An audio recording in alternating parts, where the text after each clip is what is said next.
जब तक बात समझ में ना आए तब तक उसी बात को बार बार सुनते रहो, क्योंकि जब चित्त कभी अनुकूल होगा सात्विक भावों के तो हमारी बात को जल्दी से पकड़ लेगा। ये नहीं सोचना ये बातें पहले भी सुन चुके हैं, भले सुन ली लेकिन फिर भी बार बार सुनते रहो, क्योंकि पहले सुनकर भी अनसुना किया गया, क्योंकि चित्त की भूमिका ऐसी नहीं थी।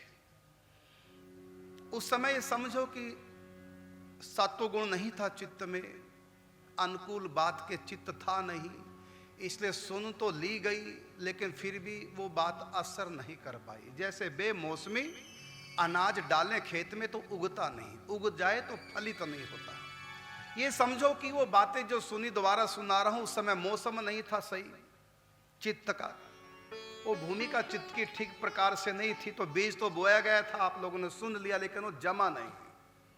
तो ऐसा नहीं सोचना ये बातें पहले भी कई बार सुन चुके हैं, दोबारा फिर वही बात।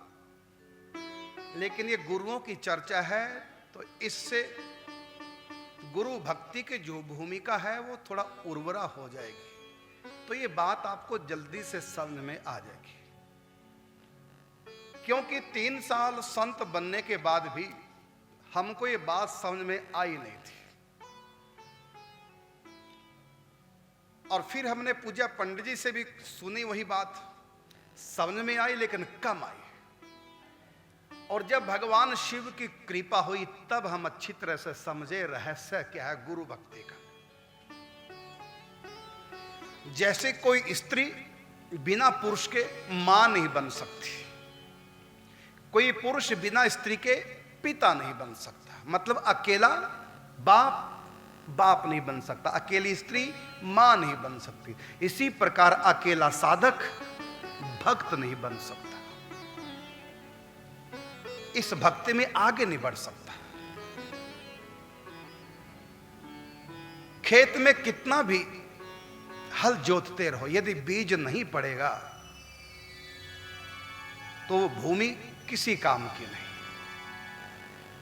अनुकूल बरसात नहीं होगी, फसल पकेगी नहीं। इसमें मौसम की अनुकूलता चाहिए, किसान का साथ चाहिए, भूमि की उर्वरा शक्ति चाहिए, अनुकूल बरसात चाहिए। इन सब का जब संयोग, जो यही भांत बने संजोगु, राम कृपा नासही भव रोगु। जो यही भांत बने संजोगु, ऐसा संयोग। तो इसमें सबसे पहले संयोग होगा आदौ श्रद्धा, अपनी श्रद्धा। वो मेरे पास थी नहीं, मेरे पास थी साधना के प्रति श्रद्धा, मेरे पास थी भगवान को लेकर श्रद्धा। मेरे जीवन में उस समय गुरु का इतना महत्व था कि जो हम जानते नहीं वो गुरु जानते हो, हमको बताएंगे। और जब हमको बात बता दी फिर गुरु की जरूरत नहीं, क्योंकि हमको पता चल ही गया। मैं इतना जानकारी थी, ये नहीं पता था कि गुरु की बात जीवन में तभी उतरेगी जब गुरु के प्रति पूर्ण समर्पण होगा। पंडित जी ने भी बात कई बार कही, लेकिन हमारी समझ में पूरी नहीं आई। उस समय भी हमको यही था कि गुरु की आवश्यकता बस इतनी है, जो हम बातें जानते नहीं वो गुरु लोग जानते, वो हमको बता देंगे। जब हमको बता देंगे हमको पता चल जाएगी, जब पता चल जाएगी तो गुरु की कोई आवश्यकता नहीं है। ये हम सोचा करते थे। जैसे स्कूल के गुरु होते हैं, टीचर होते हैं, उनसे सीख लेते हैं, पास कर लेते हैं, उसके बाद गुरु की जरूरत ही नहीं टीचर की, फिर तो खुद ही टीचर बन गए। हमने वही यहां सोचा था, और ये बेवकूफी बहुत लोग करते हैं। संतों के पास आते हैं सत्संग सुनने के लिए, जानकारी कुछ मिलेगी, ये बहुत बड़ा धोखा है। जानकारी मिलने से इस रास्ते की जीव आगे बढ़ नहीं सकता जब तक गुरु प्रदत्त साधना श्रद्धा के द्वारा गुरु से जुड़कर नहीं की जाएगी। जब से पति का मिलन नहीं होगा तब संतान कैसे होगी। इसी प्रकार हृदय में भगवान कैसे आएंगे जब गुरु के प्रति आस्थावान श्रद्धावान नहीं होंगे। तो पंडित जी कहा करते थे गुरु प्रदत्त साधना ही फलीभूत होती है, और बिना गुरु के साधना कर लो रावण की तरह कितनी भी ऊंचे रिद्धियों सिद्धियों में पहुंच जाओ, वापिस यहीं आओगे। बाबा कहा करते थे, बिना गुरु के साधना कर लो, चढ़ जाओगे बहुत ऊंचे, लेकिन अंत में गिरोगे। गुरु बिन भव निधि तरही ना कोई, जो विरंच शंकर सम होई। कितने बड़े बन जाओ, विश्वामित्र जितने बड़े बन गए, ब्रह्मा जी की तरह नई सृष्टि करना प्रारंभ कर दिया, इतनी शक्ति संपन्न हो गए। लेकिन जब तक वशिष्ठ जी के चरण शरणागत नहीं हुए, तब तक राम मिलन नहीं। तो पंडित जी कहा करते थे, लेकिन हमारी बात पूरी तरह से समझ में नहीं आया करती थी। उस समय भी इतने समझते थे कि गुरुओं को, संतों को वो बातें पता जो हमको नहीं पता, उनसे बातें सीख लेनी चाहिए। और जब सीख लेंगे फिर गुरुओं को छोड़ो, फिर जाओ कहीं जंगल में करो साधना, ये हमको पता था। लेकिन जब भगवान शिव की कृपा हुई तब ये बात समझ में आ गई। आप सुन के हैरान होंगे, भगवान शिव से हमको युगल नाम मिल गया, इतने से काम नहीं बना। गुरु की स्टाम्प लगवाओ। फिर हम माला झोली लेकर के बरसाने से वृंदावन आए स्वामी जी के पास। हमने स्वामी जी को पूरी बात बताई कि भगवान शिव से हमको नाम मिला है,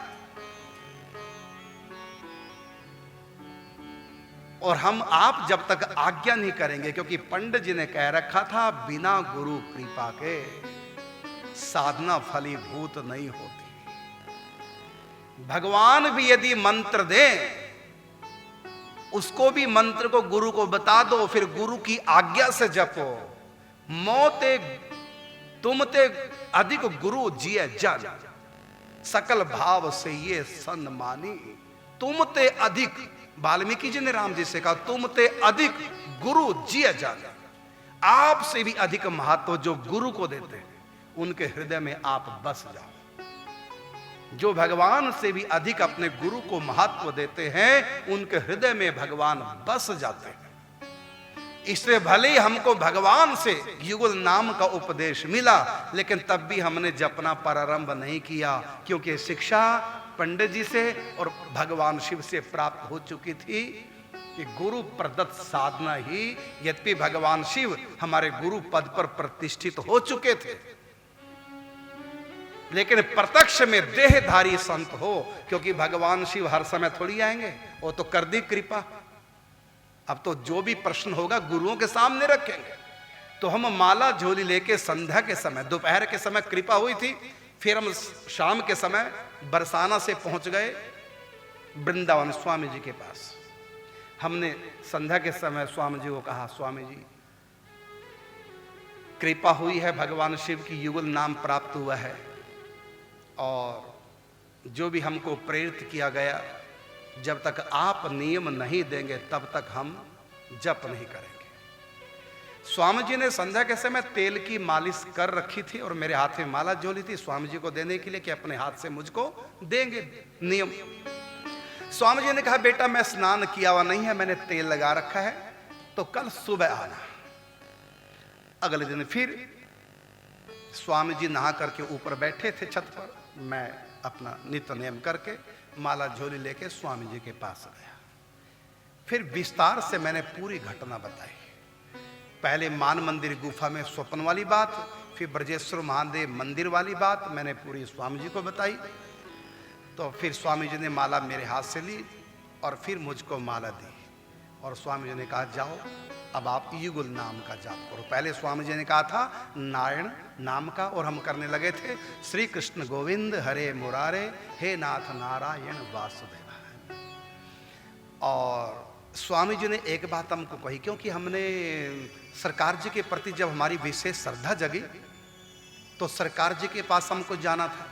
लेकिन वही बात शंकर जी की, पंडित जी की, बिना गुरु आज्ञा के भगवान भी मिल रहे हो ना, पहले गुरु से पूछो। तो सरकार जी के पास जाना था, तब भी हम स्वामी जी के पास पहले गए कि ऐसे ऐसे सरकार जी के बारे में हमको जानकारी मिली बिहार में, हम उनके दर्शन करना जाना चाहते। तो स्वामी जी ने हमको एक बड़ी सुंदर बात कही, और ये सब गुरुओं को अच्छी प्रकार से मेरी बात सुन लेनी चाहिए। जो रोकते हैं ना अपने चेलों को, वहां नहीं जाना वहां नहीं जाना, केवल हमारे पास, उन गुरुओं की बात कर रहा। तो हमारे स्वामी जी ने कहा, जब हमने सरकार जी के पास जाने की बात कही तो स्वामी जी ने कहा, बेटा तुमको जिनमें न जाने कितने संत मिलेंगे और तुम सब जगह जाओगे, मुझसे कब कब पूछने आओगे, मैं कभी मिलूं ना मिलूं, इसलिए अब पूछने की आवश्यकता नहीं। जहां भी तुम्हारा मन हो, जहां से तुमको कुछ भी मिलता हो संत से, तुम ले लेना। और कहा, मैं गुरु हूं, गुरु द्वार होता है, दीवार नहीं होता। ये शब्द हमारे गुरु जी के थे। गुरु द्वार होता है, दीवार नहीं होता। जो शिष्य की साधना में दीवार बन के खड़ा हो जाए, बेटा तुम जाओ और अब दोबारा कभी पूछने आना नहीं। जहां भी जिस संत से तुमको कुछ भी मिलता हो, झोली फैला के लेना, मुझसे पूछने की आवश्यकता नहीं है। ये बात तब से हमने आज तक गांठ बांध के रखी। गुरु द्वार होता है, दीवार नहीं होता। और यही बात हम अपने शिष्यों को सबको कहते हैं, सब जगह जाओ संतों के पास। हमारे गुरु से जो उपदेश मिला वही मैं अपने सब सेवकों को देता हूं। मैं तुम्हारे लिए द्वार हूं, दीवार नहीं हूं। सब जगह जाओ, संतों का सत्संग प्रवचन सुनो, जो बात अच्छी लगे हमको आकर एक बार बता दो, हम हां करेंगे और तुम करने लग जाओ। लेकिन स्टाम्प गुरु के लगाना, यही हमने सीखा है और यही हम सिखा रहे हैं।